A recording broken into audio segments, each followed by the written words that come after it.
శ్రీకాకుళం నాగావళి నది ఒడ్డిన ద్వాపర యుగంలో వెలిసిన శ్రీ ఉమారుద్ర కోటేశ్వర స్వామి ఆలయం దేశంలోనే ప్రసిద్ధిగాంచింది. ఇక్కడికి ప్రతినిత్యం కూడా వేల మంది భక్తులు వస్తుంటారు. చాలా చారిత్రక దేవాలయం. ఈ దేవాలయ విశిష్టత గురించి మనతో పాటు మాట్లాడడానికి ఉమారుద్ర కోటేశ్వర స్వామి ఆలయ ప్రధాన అర్చకులు మనతో పాటు ఉన్నారు. స్వామి, ఈ ఆలయ విశిష్టత ఏంటి? ఓం నమో భగవతే రుద్రాయ, ఓం నమ శివాయ. శ్రీ ఉమారుద్ర కోటేశ్వర స్వామి దేవాలయం, శ్రీకాకుళం. నా పేరు ఆరవిల్లి శ్రీరామమూర్తి శర్మ. ఈ దేవాలయం ద్వాపరయుగంలో బలరాముల స్వామిచే ప్రతిష్ఠ జరిగినటువంటిది. మనకు మహాభారత యుద్ధం జరిగిన తర్వాత అందులో జరిగినటువంటి అన్యాయాలన్నీ చూసి ఆ యొక్క దోష నివృత్తికి ఏం చేస్తే బాగుంటుందని శ్రీకృష్ణ పరమాత్మకి బలరామస్వామి అడిగారట. అంతటా బలరామస్వామి, నీ ఆయుధం నాగలి, ఆ శ్రీకృష్ణ పరమాత్మ చెప్పాట బలరామస్వామికి, నీ ఆయుధం నాగలి, దాని భూమిలో గుచ్చితే నది ఏర్పడుతుంది, ఆ నదీ తీరాన్ని 5 లింగాలను ప్రతిష్ఠ చేయమని చెప్పారట.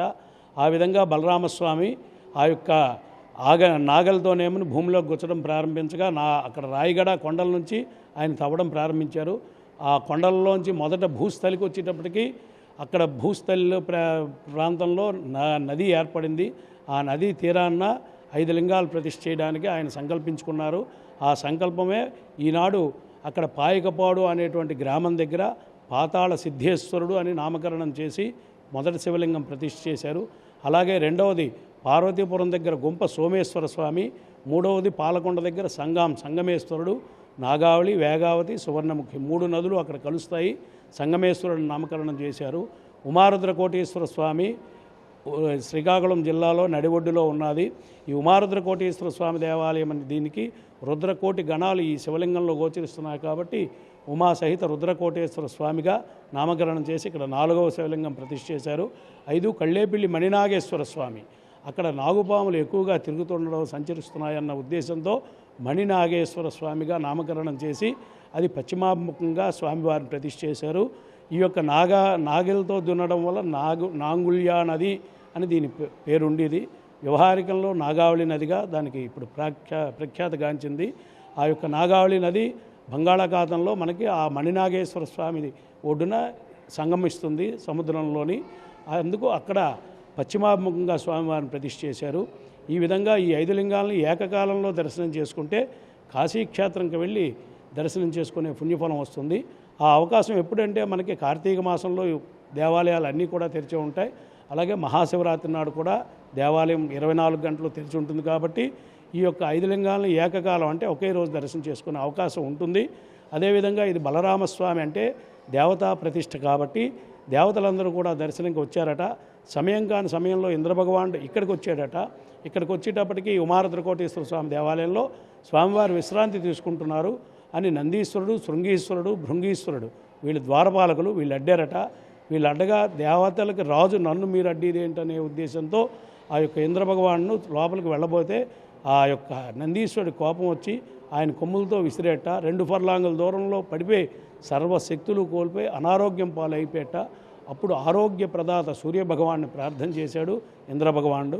అప్పుడు సూర్యభగవాన్ ప్రత్యక్షమై, శివుని ఆజ్ఞ లేనిది సృష్టిలో ఏది కూడా జరగదు, అందువల్ల నీకు గర్వభంగం ఈ విధంగా జరిగింది, అందువల్ల నీవు పడిన చోటే నీ ఆయుధం వజ్రాయుధం దాన్ని భూమిలోకి తవ్వు, ఆ నది ఏర్పడుతుంది, ఆ నదీ తీరాన్ని ఆ యొక్క చెరువు అనేటువంటిది ఒకటి ఏర్పడుతుంది, ఆ చెరువు లోపల నా యొక్క ద్రౌమూర్తి వస్తుంది, ఆ ద్రౌమూర్తిని ప్రతిష్ఠ చేసిన తర్వాత కానీ నీకు శివదర్శనం దొరకదు అని చెప్పేసి ఆ యొక్క సూర్యభగవాన్ చెప్పాడు. అందువల్ల ఈనాడు ఆ సూర్యభగవానుడు కోవిలే అరసవిల్లి క్షేత్రం. అది ఆ అరసవిల్లి క్షేత్రం ఆ యొక్క పుష్కరిణి పేరు ఇంద్రుడు తవ్వాడు కాబట్టి ఇంద్ర పుష్కరిణిగా ప్రఖ్యాత వచ్చింది. ఆ విధంగా అక్కడ దర్శనం చేసుకున్న తర్వాత ఇప్పుడు ఉమారుద్ర కోటేశ్వర స్వామి దర్శనం చేసుకున్నాడని మనకి ఈ యొక్క పురాణ గాథ. ఆ విధంగా ఇక్కడ ప్రత్యేకత మరొకటి ఏమిటంటే నందీశ్వరుడు. ఈ యొక్క నందీశ్వరుడు, శృంగీశ్వరుడు, భృంగీశ్వరుడు వీళ్ళు ఏకశిల. ఈ శిల అనేటువంటిది ఎక్కడో బయటను చెక్కేసి ఆ యొక్క శిల్పి దేవాలయం వరకు తేవడం చేశారట.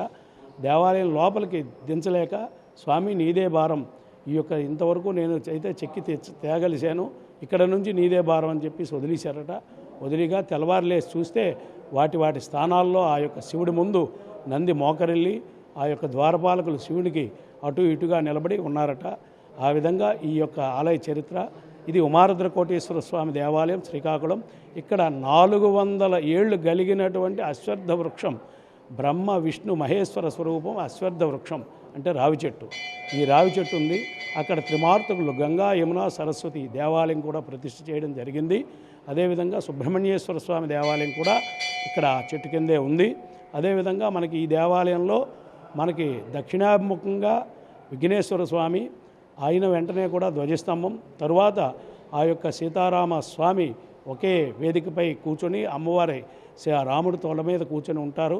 ఆ విధంగా రామకోవిల, తర్వాత క్షేత్రపాలకుడు రుక్మిణీ సహిత సత్యభామ శ్రీకృష్ణ పరమాత్ముడు, తర్వాత ఉమారుద్ర కోటేశ్వర స్వామి, రాజరాజేశ్వరి అమ్మవారి ప్రతిష్ఠ ఉన్నది. ఆ తర్వాత ఆంజనేయ స్వామి కూడా దేవాలయం ఉంది. అదేవిధంగా నవగ్రహాలు, అక్కడ ఉమా రామలింగేశ్వర స్వామి దేవాలయం కూడా ఈ దేవాలయంలో ఉపదేవాలయాలుగా ఇవన్నీ కూడా విరాజిల్లుతున్నాయి.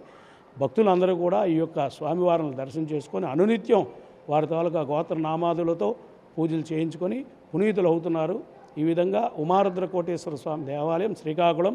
నా పేరు ఆరవెల్లి శ్రీరామమూర్తి శర్మ, దేవాలయ అర్చకుడిని.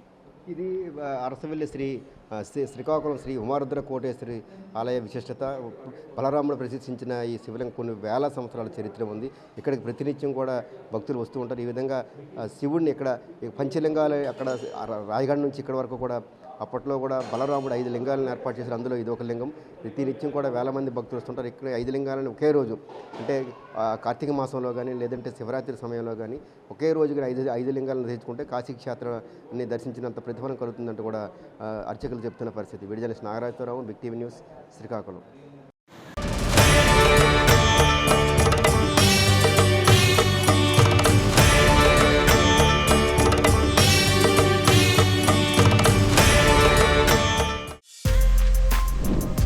For more videos like this, subscribe Big TV channel.